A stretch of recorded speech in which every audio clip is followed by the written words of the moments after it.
This video is presented to you by the International Students and Scholars Office to help you fill out the I-765 Employment Authorization Form and G-1145 e-notification application accurately, so you will be prepared for your OPT appointment with your international advisor at the ISSO. These government forms are most commonly used form for optional practical training and STEM extension employment authorization. Certain foreign nationals who are eligible to work in the United States use Form I-765 to request an employment authorization document and receive EAD employment card.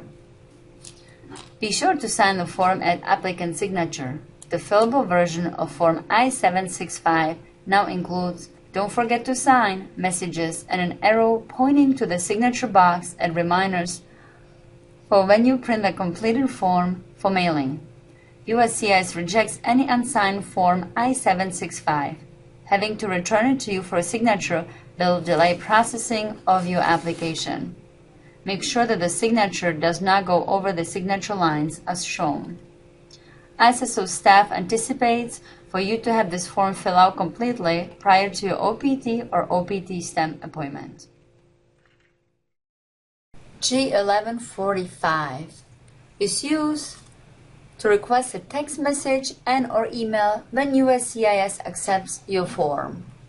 E-notifications do not include any personal information, including your name, because email and text message are not secure ways for USCIS to transmit this information.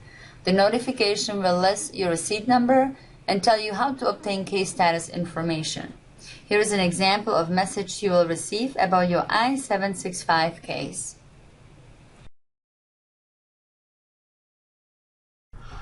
The I-765 form is located on our website on the Forms menu under OPT and OPT STEM. You want to make sure that you are filling out the latest form. You can see the expiration date on the top right corner.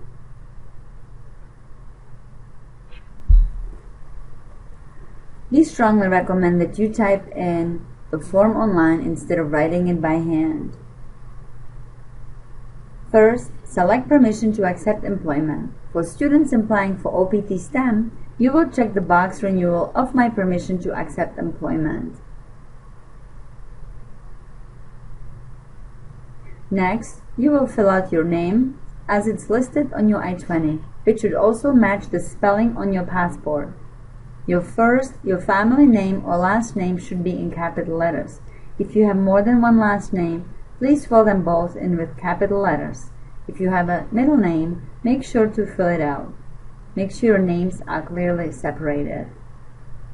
Number 2, ask for other names. Most students will leave this blank. Some students have changed their names since they came to the United States on F1 if married, so please list your previous or maiden name. Moving to number 3, U.S. mailing address. This is not necessarily the place you live, but a place where you can receive mail in the next 3 to 4 months. USCIS will send your approval or deny notification to this address. If you are planning on moving from your current address, make sure you find a trusting friend who can forward your mail to you. You can also use the ISSO address if you have no other trusted address. This can be filled out at your appointment with the international advisor. For your country of citizenship or nationality, you put the country of your citizenship, for example, China, not Chinese. Czech Republic, not Czech. If you have more than one citizenship, you must list the one that is indicated on your I-20. Next is your place of birth, which may be different than your country of citizenship. You may have been born somewhere else than your country of citizenship. Date of birth. Remember, month first, then date, and then year.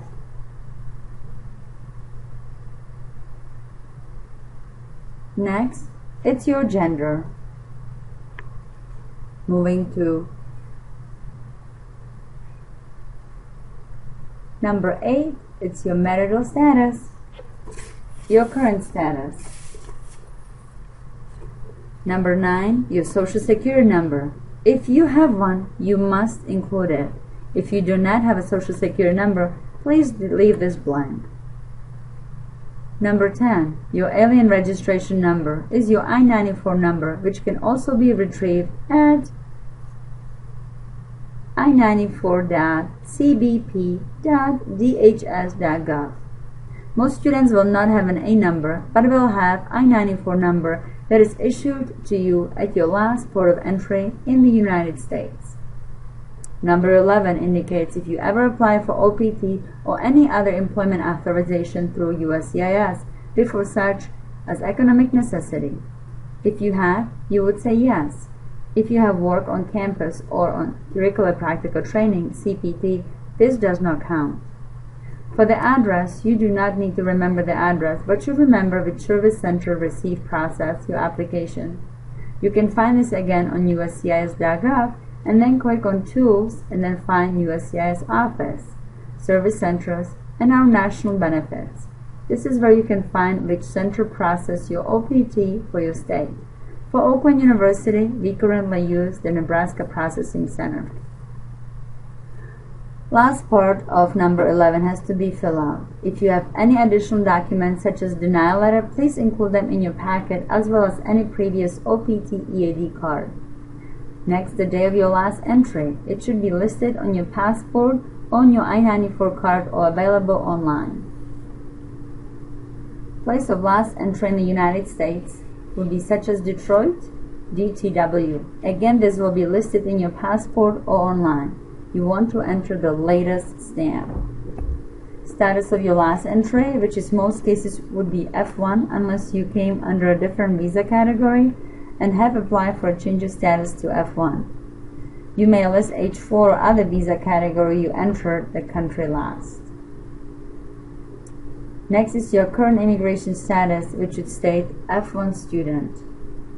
For the eligible category, you would list C3B. Unless you're applying for OPT STEM extension, then you would fill out C3C. Number 17 is only eligible for OPT STEM extension applicant, where you would list your current degree that you have graduated with. If you are not able to type the whole degree in, after you print the form, handwrite it in. Employer's name as listed on the E-Verify, and employer's E-Verify number. Number 18 and 19A is left blank. Number 19B, if you have checked yes, please make sure to follow instructions under the I-765 instruction page for who may file for I-765. Under certification, you must remember to sign in blue ink pen and put date and telephone number. This form has to be received by USCIS within 30 days of your signature. ISSO looks forward to helping you process your OPT and OPT STEM application. Make sure you plan in advance.